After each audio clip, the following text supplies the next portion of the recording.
किसान के आलसी बेटे। एक गांव में मुरलीधर नाम का एक किसान अपने परिवार के साथ रहता था। उसके परिवार में दो बेटे आदर्श और मोहन थे। मुरलीधर बहुत मेहनती था, लेकिन उसके दोनों बेटे बहुत आलसी थे।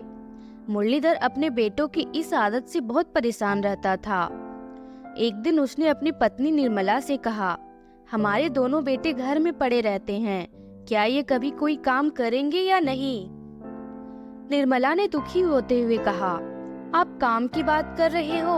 ये खाने के अलावा उठकर बैठते तक नहीं, दिन भर बिस्तर पर सोते रहते हैं।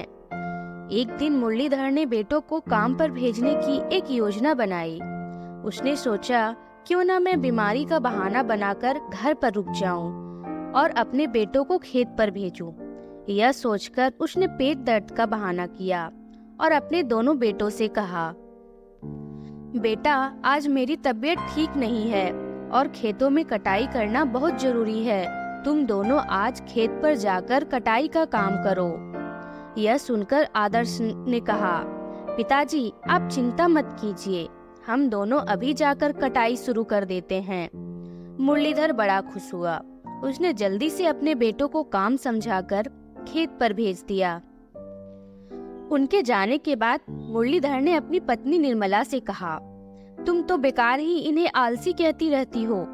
देखो, आज मेरे दोनों बेटे फसल काटेंगे और मेहनत करेंगे। यह सुनकर निर्मला हंसने लगी। फिर उसने अपनी हंसी रोकी और कहा, आपसे ज्यादा मैं अपने बेटों को जानती हूँ। आप कल जाकर देखना, वे दोनों एक तिनका तक नहीं काटेंगे। यह सुनकर मुरलीधर बोला, चलो कल पता लग जाएगा कि वे दोनों आलसी हैं या मेहनती। शाम को दोनों बेटे वापस आ जाते हैं। मुरलीधर उनसे पूछता है, बेटा, खेत पर कितना काम हुआ? इस पर मोहन जवाब देता है, पिताजी, आप बेकार में परेशान हो रहे थे, हमने तो एक ही दिन में पूरा खेत साफ कर दिया। मुरलीधर निर्मला की ओर देखकर बोला, देखो मेरे बेटे कितने मेहनती है, तुम तो बेकार में ही इन पर शक करती रहती हो। इस पर निर्मला बोली, मैं तो आंखों देखी पर विश्वास करूंगी। अगले दिन मुरलीधर खेत पर पहुंच जाता है। उसका पूरा खेत कट चुका था। वह बहुत खुश हुआ। उसने अपने दोनों बेटों से कहा, तुमने बहुत अच्छा काम किया है, लेकिन तुमने एक ही दिन में इतना काम कैसे कर लिया?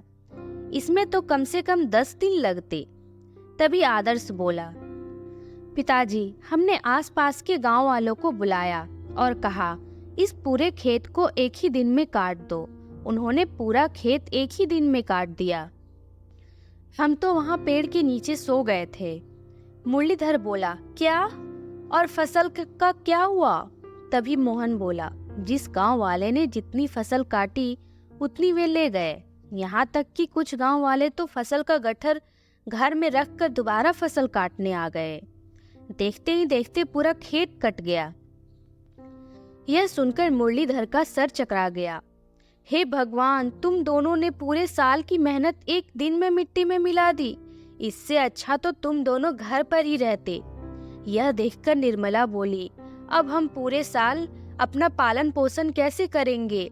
इन मूर्खों ने हमें कहीं का नहीं छोड़ा। मुरलीधर को भी अब कुछ समझ नहीं आ रहा था कि वह क्या करे। वह निराश होकर घर आ गया। आदर्श ने घर आकर कहा, पिताजी, आपने खेत काटने के लिए कहा था, आपने यह नहीं कहा कि फसल को घर भी लाना है। वैसे भी हम लोग इतनी मेहनत नहीं कर सकते हैं। अगले दिन मुरलीधर ने कहा, तुम दोनों यह घर छोड़कर जाना होगा। मैं तुम्हारा बोझ अब नहीं उठा सकता। मैं और मेरी पत्नी किसी तरह गुजर बसर कर लेंगे। चलो निकलो यहाँ से। मुरलीधर अपने दोनों बेटों को घर से निकाल देता है। दोनों पूरे दिन भूखे प्यासे गांव में भटकते रहते हैं। शाम तक उनका भूख से बुरा हाल हो जाता है। किसी तरह वे एक पेड़ के नीचे रात काटते हैं। अगले दिन वे दोनों एक बनिए के खेत पर पहुंच जाते हैं। आदर्श बनिए से कहता है, सेठ जी, हमें कुछ खाने को दे दीजिए, बदले में आप जो भी काम कहेंगे हम कर देंगे। सेठ उन दोनों को खाना खिला देता है और बदले में पूरा दिन उनसे मजदूरी करवाता है। शाम को दोनों उसी पेड़ के नीचे आ जाते हैं। मोहन आदर्श से कहता है, अगर हमने अपने माता पिता का साथ दिया होता तो आज हमें यह दिन नहीं देखना पड़ता और हमारे कारण हमारे माता पिता भी भूखे मर रहे होंगे। तभी आदर्श कहता है, हाँ भाई, तू ठीक कहता है। हम दिन में सेठ के खेतों में मजदूरी करेंगे और रात को अपने खेतों पर काम करेंगे। कड़ी मेहनत करके फसल उगाएंगे। दोनों भाई दिन रात मेहनत में जुट जाते हैं। इधर मुरलीधर भी एक सेठ की दुकान पर नौकरी कर लेता है और कम तनख्वाह में किसी तरह अपनी गुजर बसर कर रहा था। इसी बीच गांव में एक प्रतियोगिता होती है जिसमें सबसे अच्छी फसल के लिए इनाम दिया जाना था। मुरलीधर भी प्रतियोगिता देखने पहुंचा। जब इनाम की घोषणा होती है तो पहला पुरस्कार मुरलीधर को मिलता है। यह देखकर वह कहता है, आपसे कोई गलती हुई है, मेरी फसल तो पहले ही बर्बाद हो चुकी है। तभी गांव का जमींदार कहता है, मुरली भाई, यह कमाल तुम्हारे दोनों बेटों ने किया है। इन दोनों ने रात दिन मेहनत करके बहुत कम समय में फसल उगाकर रिकॉर्ड बनाया है। तभी उसके सामने उसके दोनों बेटे आ जाते हैं। आदर्श और मोहन उसके पैर पकड़ लेता है। पिताजी, हमें माफ कर दीजिए। हमें अपनी गलती का एहसास घर से निकलने के बाद ही हो गई थी, इसलिए हमने मेहनत करके यह फसल उगाई है। मुरलीधर की आंखों से आंसू बह रहे थे। उस दिन के बाद तीनों बाप बेटे मिलकर मेहनत करने लगे।